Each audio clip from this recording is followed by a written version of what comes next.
محرم الحرام کا ببرکت مہینہ شروع ہو چکا ہے، اور یہ بہت زیادہ سوال کیا جاتا ہے کہ محرم کے مہینے میں کون سی چیزیں حلال ہوتی ہیں اور کون سی چیزیں حرام ہو جاتی ہیں۔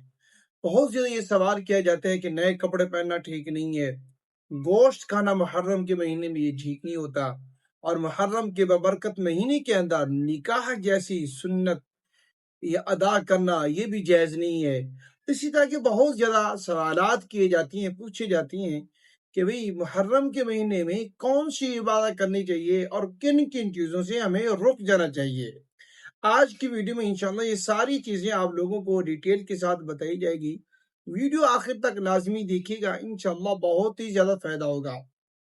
دیکھیں، سب سے پہلی بات یہ یاد رکھیں، یہ مشہور کیا جا رہا ہے کہ محرم کا ببرکت مہینہ اس لیے محرم ہے کہ اس ماہ مبارک کے اندر حضرت حسین رضی اللہ تعالی عنہ کی شہادت ہوئی ہے۔ دیکھیں، ایسا بالکل نہیں ہے، شہادت ضرور ہوئی ہے، لیکن شہادت سے پہلے بھی یہ مہینہ محترم تھا، کیونکہ محرم الحرام کا یہ جو مہینہ ہے نا، یہ ان 4 مہینوں میں سے ایک مہینہ ہے جس کو اللہ رب العزت نے قرآن پاک کے اندر محترم کہا ہے، ٹھیک ہے نا۔ یہ وہ مہینہ ہے۔ حضرت حسین رضی اللہ تعالی عنہ کی شہادت تو بعد میں ہوئی ہے، اور ہوئی بھی اسی ماہ مبارک کے اندر ہے، ٹھیک ہے۔ اور لوگ یہ کہتے ہیں غم کا مہینہ ہے تو یہ منحوس مہینہ اس کو سمجھا جاتا ہے۔ دیکھیں، ایسا بالکل نہیں ہے۔ اور دوسری بات یہ پوچھی جاتی ہے کہ بھئی اس ماہ مبارک کے اندر عبادت کون سی کرنی چاہیے۔ دیکھیں، یاد رکھیں، اس ماہ مبارک کے اندر آپ روزے رکھیں۔ حدیث پاک میں آتا ہے کہ رسول اللہ صلی اللہ علیہ وسلم نے ارشاد فرمایا کہ بھئی فرض نماز کے بعد جو سب سے افضل نماز ہے وہ تہجد کی نماز ہے، اور فرض روزوں کے بعد، رمضان کے روزوں کے بعد جو سب سے افضل ترین جو روزے ہیں نا، وہ محرم الحرام کے روزے ہیں۔ تو اس ماہ مبارک کے اندر روزہ رکھا کریں، یوم عاشورہ کا روزہ رکھیں، ٹھیک ہے۔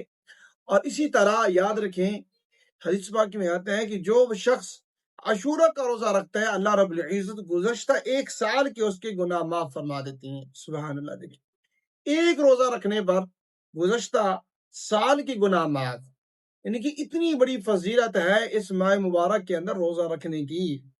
یوم عاشورہ کا روزہ رکھنے کی کتنی بڑی فضیلت ہے۔ اس ماہ مبارک کے اندر قرآن پاک کی تلاوت کریں، ذکر اذکار کریں، روزوں کا اہتمام کریں۔ اور باقی رہی یہ بات، یہ جو لوگ کہتی ہیں نا یہ غم کا مہینہ ہے، منحوس مہینہ ہے، اس ماہ مبارک میں گوشت نہیں کھانا چاہیے، اور اس ماہ مبارک کے اندر نکاح نہیں کرنا چاہیے، ٹھیک ہے، اور یہ ساری باتیں فضول ہیں۔ حالانکہ اس ماہ مبارک کے اندر سینوں کو بھی کی جاتی ہے، حالانکہ ایسا بالکل نہیں ہے۔ اگر کسی کی شہادت پر سینوں کو بھی کرنا یہ ٹھیک ہوتا، یہ تو شہادت کا مرتبہ حاصل ہونا، یہ تو سعادت کی بات ہے، شہادت کا مرتبہ حاصل ہو، اور اس کے اوپر سینوں کو بھی کرنے کی کوئی ضرورت نہیں ہے۔ یہ خوشی کی بات ہوتی ہے، ایمان والوں کو شہادت نصیب ہوتی ہے، جس کے دل میں شہادت کا جذبہ ہوتا ہے۔ اور یاد رکھیں، ایک حدیث میں آتا ہے، اللہ کے پیارے نبی صلی اللہ علیہ وسلم نے ارشاد فرمایا کہ جس کے دل میں شہادت کا شوق نہیں ہے، جذبہ نہیں ہے، جہاد کا شوق نہیں ہے، تو اس کی ایمان کی کمزوری ہے۔ یہ تو شہادت کا جذبہ رکھنا دل کے اندر، یہ تو مسلمان ہونے کی علامت ہے۔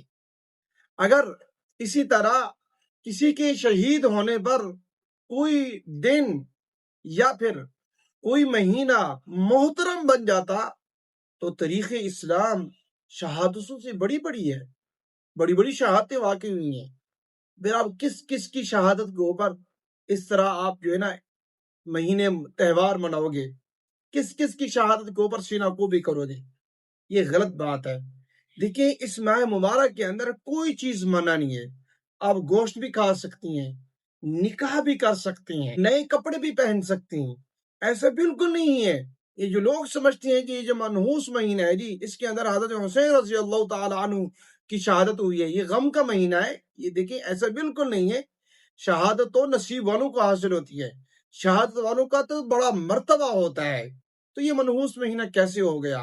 کوئی بندہ ایسا ہو سکتا ہے مرتبہ پا کر وہ یہ کہے کہ یار یہ تو منحوس ہے؟ نہیں، نعوذ باللہ، ایسا بالکل نہیں ہے۔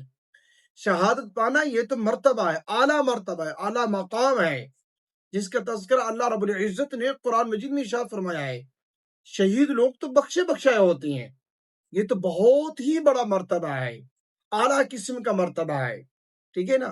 اللہ تعالیٰ نے اسی طرح قرآن پاک کے اندر یہ فرمایا ہے کہ پہلے نبیین ہیں، انبیاء علیہ الصلوۃ والسلام ہیں، پھر صدیقین ہیں، ٹھیک ہے، پھر شہداء ہے، پھر صلحاء ہے۔ تو لہٰذا اس طرح کے یہ چیز سوچ لینا کہ یہ دین اسلام ہے، یہ اس مہینے کے اندر نہ ہی نکاح کرنا ہے، نہ ہی کوئی نئے کپڑے پہننے ہیں، اور نہ ہی کوئی گوشت کھانا ہے۔ دیکھیں اس کا دین اسلام کے ساتھ کوئی تعلق نہیں ہے۔